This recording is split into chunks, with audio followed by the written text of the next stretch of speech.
मालगाव गटाच्या विकासासाठी मतदारांनी क्रांती घडवावी, अपक्ष पुष्पाताई शिंदे यांना निवडून द्या, गंगाधर तोडकर. पैसा आणि सत्तेच्या राजकारणाला छेद देण्याची हीच योग्य वेळ, सामाजिक कार्यकर्त्यांचे आवाहन. मालगाव जिल्हा परिषद गटाच्या अपक्ष उमेदवार पुष्पाताई शिंदे यांना कोणीही हलक्यात घेऊ नये. आपल्या प्रभागाचा विकास का होत नाही याचा जाब विचारण्याचा अधिकार जपायचा असेल तर ग्रामपंचायत सदस्य व अपक्ष उमेदवार पुष्पाताई शिंदे यांना निवडून देणे गरजेचे आहे, असे ठाम मत प्रसिद्ध सामाजिक कार्यकर्ते गंगाधरराव तोडकर यांनी व्यक्त केले. प्रसारमाध्यमांशी बोलताना तोडकर म्हणाले की मी गेली 40 वर्ष सामाजिक कार्य करतो, मात्र कधीही स्वतःची प्रसिद्धी केली नाही. आजच्या राजकारणात पैसा आणि मनगटी ताकद सर्वश्रेष्ठ ठरत असेल तर त्या विरोधात आवाज उठवणे अपरिहार्य आहे. पैसा आहे तोच प्यारा, नाहीतर सारे व्यर्थ. ही मानसिकता बदलायची असेल तर अपक्ष उमेदवारालाच संधी दिली पाहिजे, असे ते पुढे म्हणाले. ते म्हणाले की अनेक ठिकाणी निवडून आलेल्या महिला प्रतिनिधी केवळ स्वाक्षरीपुरत्या मर्यादित राहतात, प्रत्यक्ष कारभार नातेवाईक करतात. मात्र पुष्पाताई शिंदे आणि ग्रामपंचायत सदस्य म्हणून काम करताना कधीही अशा हस्तक्षेपाला वाव दिला नाही. त्या उच्चशिक्षित वकील असून स्वतः सक्षम आणि निर्भीड उमेदवार आहेत. रस्ते, वीज, पाणी यांसारख्या मूलभूत समस्या आजही सुटलेल्या नाहीत. कोट्यावधींच्या विकास कामांचे दावे केले जातात, पण प्रत्यक्ष विकास कुठेच दिसत नाही. कोणत्या कामावर किती निधी खर्च झाला याचा जाब जनतेसमोर कधीच मांडला गेला नाही. सत्तेची नशा आणि सोडाचे राजकारण गावाच्या प्रगतीला घातक ठरत असल्याचा आरोपही त्यांनी केला. तात्पुरत्या गरजांसाठी किती काळ झुकायचे, असा सवाल उपस्थित करत तोडकर यांनी मतदारांना जागृत होण्याचे आवाहन केले. नव्या पर्वाचा उदय करण्यासाठी, प्रस्थापितांना थांबवण्यासाठी आणि खऱ्या विकासासाठी अपक्ष उमेदवार ॲडव्होकेट पुष्पाताई शिंदे यांना निवडून द्यावे, असे आवाहन त्यांनी शेवटी केले. Arthrajya news मराठीकरिता bureau report. नमस्ते, मी गंगाधर तोडकर. गेली 40 वर्षे मी मालगावच्या राजकारणामध्ये सामाजिक आणि राजकीय काम करत आलोय. उद्या 7 तारखेला होणाऱ्या मालगाव जिल्हा परिषद गटाच्या आणि पंचायत समितीच्या गणातून जिल्हा परिषदेची निवडणूक होत आहे. गेल्या 40 वर्षाच्या कालखंडामध्ये ही निवडणूक अतिशय ऐतिहासिक आहे.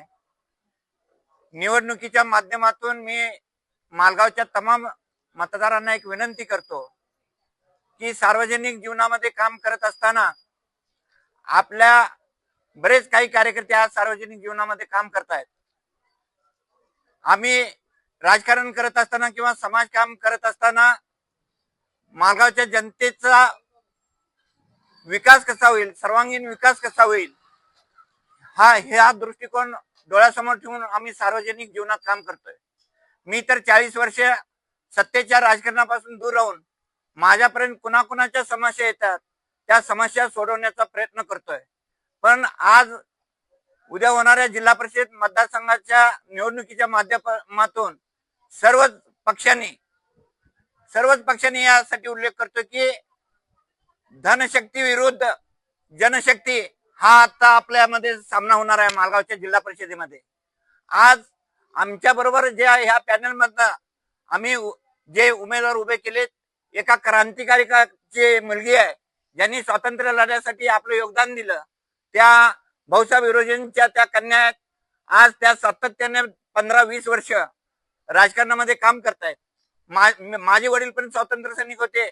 मी सत्तेच्या राजकारणापासून बाजूला होऊन सुद्धा मी सामाजिक कार्याची नाळ कधी जोडली नाही. आज दुसऱ्या आमच्या जिल्हा परिषदेचे उमेदवार आहेत. ह्या 5 उमेदवारांच्या पेक्षा एक सक्षम आणि चांगले उमेदवार, सुसंस्कारित आणि सुशिक्षित अशा उमेदवार आहेत, त्या पुष्पाताई शिंदे आहेत. त्या गेले 5 वर्ष मालगावच्या ग्रामपंचायत सदस्य आहेत. आज मी सगळ्या मतदारांना विनंती करतो की सार्वजनिक जीवनामध्ये काम करणारे माझ्यासारखे 10-15 कार्यकर्ते आज प्रमुख गावामध्ये आहेत. पण काही कार्यकर्त्यांनी निवडणुकीला राहण्यापूर्वीच गावातली हौद विकलेली आहेत. मग विकास कामाचा वरचा निधी आलेला, आमच्या मागच्या व्हिडिओनी सांगितलं की 7 कोटीची कामं मी मालगावमध्ये हुडकतोय, ती कामं कधी सापडत नाही आहेत.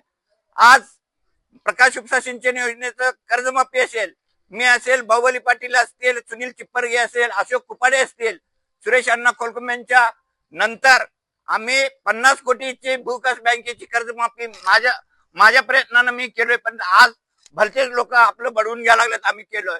मी आपल्या सर्वांना सांगेन की मालगावचा विकास एक वेळ सार्वजनिक कार्यकर्त्यांनी कमी केला पाहिजे, पण आपल्यामुळे त्रास जनतेला झाला नाही पाहिजे. असे उमेदवार आपण निवडून देऊया.